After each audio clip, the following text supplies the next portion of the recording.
When a wavy curly sister cries for help, you respond to the call. Let's go! Because let's face it, wash and go hair is everybody's dream. But curls and waves, they require a little special care. And hitting into that hair care aisle is completely overwhelming. There are so many products out there. There's gels, there's mousses, there's curl creams. And then after you've spent a fortune on curly hair products, how do you apply them? There's so much to think about. What do I do first or second or third? Which one goes first? Does it matter which one goes first? Does the order even matter? Listen, I am all about keeping things simple. And once I finally learned how to embrace my wavy hair, things got really simple. I did the curly girl method and I analyzed ingredients like I was a freaking chemist. And then I realized that for wavy hair, simple is just so much better. The first thing that I recommend is a layered haircut. Adding layers to your hair removes a lot of the bulk from the ends of your hair and prevents the dreaded triangle. You know what I'm talking about. Now, I have learned how to cut my own hair, but you can certainly go to a professional. Second thing that I'm going to recommend is that you try one product at a time.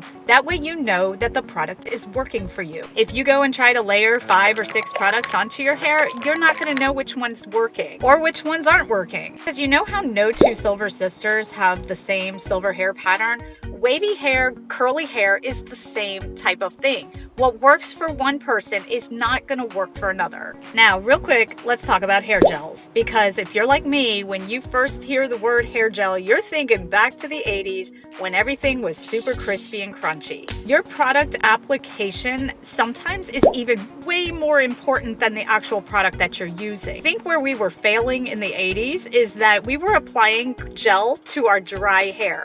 I recommend that you apply any products to sopping wet hair. It makes all the difference. I use lightweight gel on my hair. If you have a gel that seems too thick, just water it down. Saturate your hair with it and then let your hair dry.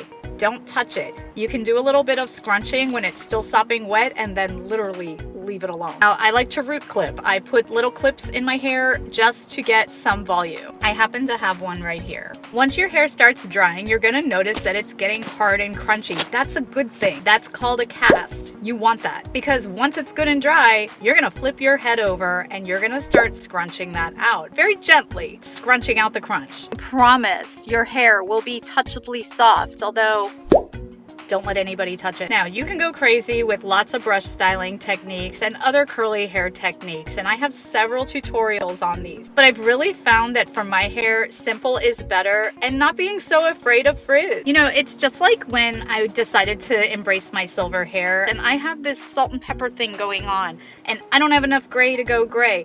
And it's kind of the same thing, you know, I'm not curly, I'm not really straight, I'm somewhere in between, and I'm learning to just embrace it because it doesn't have to be perfect to be beautiful. I hope you found this helpful. If you did, please smash that subscribe button, give it a like, and I will see you in the next video.